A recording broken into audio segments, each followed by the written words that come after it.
मैंने सब भगवान जितने भी मैं जानती थी सबके नाम लिए, हिंदूज के, मुस्लिम्स के, क्रिश्चियन के, सिख के, चाइनीज, बुद्धिस्ट, जैन, और कहा कि अगर इनमें से कोई भी आप हो तो आओ और आकर अपने आप को मुझे दिखाओ, मैं आपको जानना चाहती हूँ। No matter what I will follow you. ऐसा पहली बार नहीं है कि वंदना कोई जवाब पाने के लिए बेताब है। वो सदा से ही सत्य को तलाशती रही हैं। मैं बचपन से एक धार्मिक प्रवृत्ति की थी और हमें हमेशा यही शिक्षा दी गई कि अच्छे काम करना है, किसी का दिल नहीं दुखाना, सबके साथ प्यार से बात करना है। पर अंदर से एक आवाज़ आती थी कि कुछ और है, कुछ और भी है, there is something more to life, there is something more to it. और मेरे अंदर एक सच को जानने की इच्छा थी कि वो सच क्या है। वंदना सभी धार्मिक अनुष्ठानों का पालन किया करती थीं और अमूमन अनेक पवित्र स्थानों पर भी जाया करती थीं, लेकिन फिर भी वो असंतुष्ट ही रहती थीं। मैं शीशे के आगे खड़े होकर सवाल पूछती थी कि what is this girl all about, what is my purpose in life, मेरा इस जीवन में मेरा क्या महत्व है, मैं किस लिए बनाई गई हूँ, क्या करूँगी मैं इस जीवन से, मरने के बाद क्या होगा।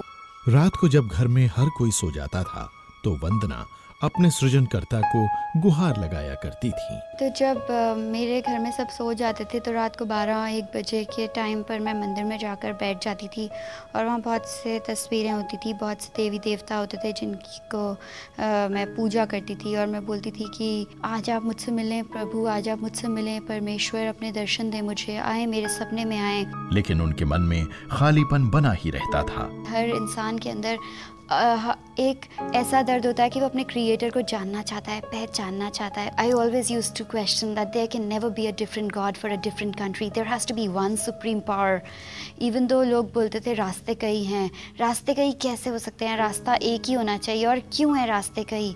और सवाल थे कि खत्म ही नहीं होते थे। मेरे जीवन का पर्पस क्या है, मुझे इस लाइफ में क्या करना है, मैं क्यों आई हूँ इस दुनिया में। Definitely there has to be something. Then I used to ask questions that God I don't know you because there are so many gods and goddesses that I know about. साल गुजरते गए लेकिन वंदना को अपने किसी भी सवाल का जवाब नहीं मिला, बल्कि उनका भ्रम बढ़ता ही गया। I was battling inside my heart, I was going through a struggle. मैं क्वेश्चन पूछ रही थी लाइफ के बारे में, जीवन के बारे में। भगवान कौन है, परमेश्वर कौन है, वो प्रभु कौन है। अगर वो है तो कोई वो एक है, वो इतने सारे नहीं हैं, वो इतनी सारी चीज़ों में नहीं है, वो क्रिएशन में नहीं है, वो क्रिएटर है। एक रात जब वंदना अपने बिस्तर पर अकेली और हताश सी बैठी थी तो उनके सवालों ने उन्हें बुरी तरह घेर लिया। असली भगवान कौन है, that God come and reveal yourself to me, कि आप आएँ और आकर मुझे अपने आप को दिखाएं, मैं आपको जानना चाहती हूँ, मैं आपको देखना चाहती हूँ। मैंने सब भगवान जितने भी मैं जानती थी सबके नाम लिए, हिंदूज़ के, मुस्लिम्स के, क्रिश्चियन के, सिख के, चाइनीज़, बुद्धिस्ट, जैन, और कहा कि अगर इनमें से कोई भी आप हो तो आओ और आकर अपने आप को मुझे दिखाओ, मैं आपको जानना चाहती हूँ। No matter what I will follow you.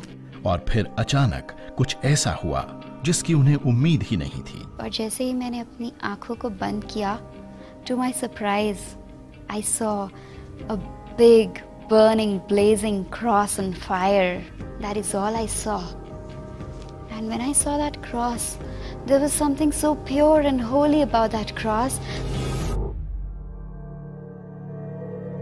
तो मुझे लगा वो मुझे अपनी तरफ खींच रहा है, मुझे लगा उसमें कुछ प्योरिटी है, उसमें कुछ होलीनेस है, उसमें कुछ ऐसी चीज है जो मुझे अपनी तरफ बुला रही है और मुझे कह रही है मैं ही सत्य हूँ। उसके अगले दिन वंदना को एक फोन आया जिसकी उन्हें कतई कोई उम्मीद नहीं थी।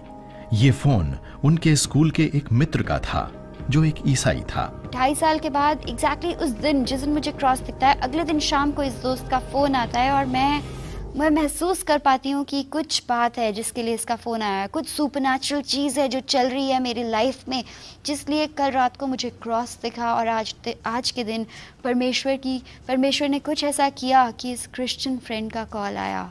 मैंने उन्हें बताया विदुष ऐसा ऐसा हुआ कल मेरे साथ और मुझे नहीं पता कि मैं क्या करूं। तो उन्होंने मुझे यही बताया कि Vandana, God is knocking at your heart's door and you are not letting him come in. मतलब परमेश्वर तुम्हारे हार्ट के दरवाजे पर दस्तक दे रहे हैं और तुम उन्हें अंदर नहीं आने दे रहे हो।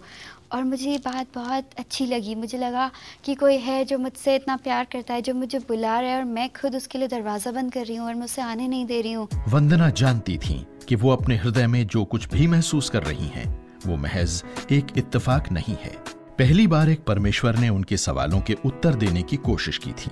अब उन्हें इस परमेश्वर के बारे में और जानने की इच्छा हुई और उन्होंने बाइबल पढ़नी शुरू कर दी। और मुझे ऐसा लगा कि ये बुक किधर थी, इतने सालों से ये कहाँ खोई हुई थी, क्योंकि इसमें इतनी सच्चाई थी कि जहाँ मुझे ज़रूरत है, ये बिल्कुल उसी ज़रूरत की घड़ी में मुझसे वही बातें कर रही है।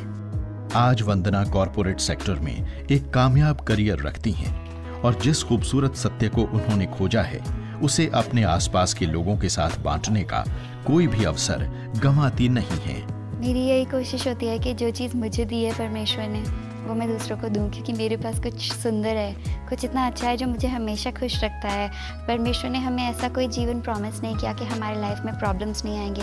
प्रॉब्लम्स सबके जीवन में आते हैं, पर एक ऐसा जीवन है कि हम उसको बोल्डली फेस कर पाते हैं, हैंडल कर पाते हैं एवरी सिचुएशन। हम उसको गॉड की स्ट्रेंथ से और उसकी ग्रेस से फेस कर पाते हैं।